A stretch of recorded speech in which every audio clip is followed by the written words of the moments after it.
रुक करेंगे अगली खबर का। फरीदाबाद से खबर, दहेज हत्या मामले में प्रदर्शन किया गया। लड़की के परिजनों का फरीदाबाद में विरोध प्रदर्शन देखने को मिला है। पुलिस कमिश्नर ऑफिस तक पैदल मार्च निकाला गया। परिजनों ने आरोपियों की गिरफ्तारी की मांग की। 8 दिन बाद भी आरोपी की गिरफ्तारी नहीं हुई, जिससे लड़की के परिजनों में काफी गुस्सा है, काफी रोष देखने को मिला है। और देखिए, पुलिस कमिश्नर ऑफिस तक ये पैदल मार्च निकाला गया। उसके बाद परिजनों ने आरोपियों की गिरफ्तारी की मांग की। परिजनों का यह भी कहना कि 8 दिन बीत गए लेकिन अभी तक आरोपी की गिरफ्तारी नहीं हो पाई है। और इसी को लेकर काफी रोष, काफी गुस्सा लड़की के परिजनों में है। और देखिए, कितने सारे लोग उनके समर्थन में वहां पर पहुंचे। इन तस्वीरों में आप देख सकते हैं। सूर्य समाचार पर ये एक्सक्लूसिव तस्वीरें आपको दिखा रहे हैं। मामला फरीदाबाद से सामने आया है, दहेज हत्या का मामला, और इसमें अब लड़की के परिजनों का रोष प्रदर्शन देखने को मिल रहा है। फरीदाबाद में विरोध प्रदर्शन, और परिजनों का यह कहना कि 8 दिन के बाद भी इस पूरे मामले में आरोपी की गिरफ्तारी अभी तक नहीं हो पाई है, जिसको देखते हुए पुलिस कमिश्नर ऑफिस तक पैदल मार्च निकाला गया। विश्वास है कि सीपी साहब मेरे साथ न्याय करेंगे, एक दिन मेरी बहन का न्याय की जीत करेंगे। मुझे काफ़ी विश्वास है। साहब ने मेरे को आश्वासन दिया है कि 24 घंटे के अंदर मैं आपके दोषियों को पकड़ लूंगा। सीपी साहब के सामने आपने क्या बातें रखी? मैंने सीपी साहब को यही डिमांड रखी कि साहब हमारे साथ न्याय करें। जी, 28 फरवरी को एक लड़की, शीतल नाम की लड़की थी, उसके द्वारा उसकी हमें जानकारी मिली कि इसको मृत अवस्था में अस्पताल में ले जाया गया है। उसके इनकी शिकायत के अनुसार हमने 1 मार्च को 304 बी सेक्शन के अंडर FIR रजिस्टर करी और उसमें हमने हस्बैंड को अरेस्ट कर लिया है। बाकी जो भी आरोपी हैं जिनके विरुद्ध नियमानुसार सबूत काबिले गिरफ्तारी गुजरेंगे, उनको नियमानुसार गिरफ्तार कर लिया जाएगा।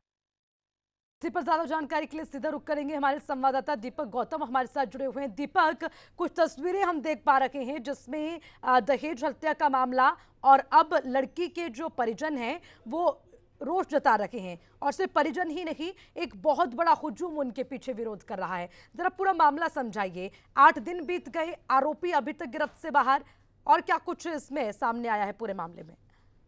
देखिए, बिल्कुल 28 तारीख का मामला है, जब एक लड़की है, नबे भाई था, 3 साल पहले उसकी शादी हुई थी और इसकी मौत हो गई थी। और परिजनों ने आरोप ये लगाया था कि ससुराल वाले लगातार दहेज के लिए परेशान करते थे और कई बार पैसे मांगे गए। बताया गया कि एक बार 40 लाख रुपए इनकी तरफ से दिए गए, एक बार और 10 लाख रुपए दिए गए। तो काफी सारा जो पैसा है ये इनकी तरफ से लगातार ससुराल वालों को दिया जा रहा था, लेकिन उसके बावजूद ससुराल वालों की जो डिमांड थी वो कम होने का नाम नहीं ले रही थी। साफ तौर पर परिवारों ने आरोप लगाया था कि कई बार पंचायतें हुई और पंचायत के बाद लड़की को उसके ससुराल वाले घर ले गए, उसके बाद उसकी हत्या कर दी गई। पुलिस ने इस मामले में 1 तारीख को FIR दर्ज की।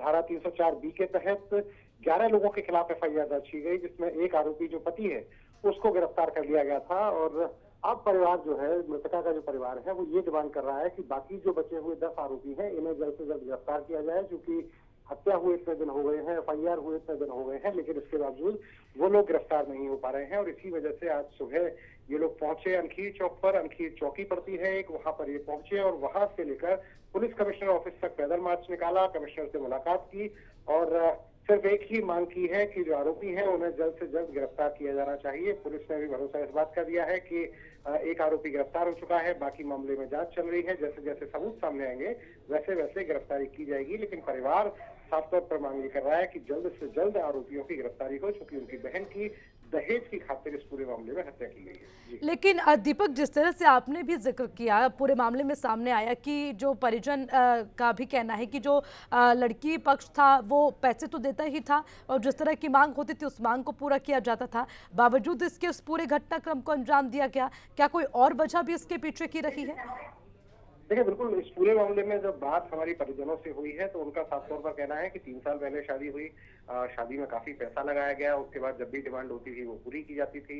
इसके बाद लड़की हुई, इनकी लड़की को एक लड़की हो गई और उसके बाद जो आरोप है वो आरोप ये कि ससुराल वालों के जुल्म उसके बाद और बढ़ गए और स्थिति ये रही कि उनको लड़की जो है वो मायके आ गई अपने, और मायके में कई बार पंचायतें हुई और उसके बाद वापस ले जाया गया।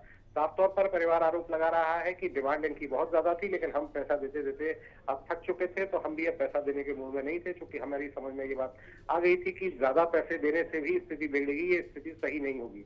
लेकिन उन्हें अंदाजा इस बात का नहीं था कि उनकी बेटी की जो है वो हत्या तक कर दी जाएगी। अब जिस तरह से हत्या हुई है, हत्या के बाद जिस तरह से गिरफ्तारी हुई है, और परिवार पूरी तरह से इस बात को लेकर सदमे में है कि आखिर बात होती है बेटी बचाओ बेटी पढ़ाओ की, लेकिन सवाल ये है कि बेटियों को अगर इस तरीके से मारा जाएगा, हमारी जिम्मेदारी ये भी बनती है कि बेटी जो बच रही हैं उन्हें कम से कम इस तरह की चीजों का शिकार ना होना पड़े। दहेज हत्या समाज का एक बहुत बड़ा कोड़ है, और ये कोड़ कई परिवारों को निगलता हुआ देखते हैं, नजर आता है। काफी सारी लड़कियां ऐसी हैं जिनकी शादी की जाती है, माँ बाप जिनकी हैसियत है वो पैसा दे पाते हैं कई बार तो, और कई बार माँ बाप पैसा नहीं दे पाते हैं, और इसी वजह से अब कई मामले लगातार सामने आते हैं कि दहेज की वजह से उनकी हत्या कर दी जाती है। और ये जो स्थिति है ये बेहद डरावनी स्थिति है। इस मामले में भी जिस तरह की चीजें सामने आई हैं, जिस तरह से इस लड़की की हत्या हुई है, ये अपने आप में बहुत दर्दनाक है, और ये सोचने पर मजबूर करता है कि आखिर इतने सख्त कानूनों के बावजूद भी आज भी इस देश में जब इतना माहौल खुल चुका है, जब 21वीं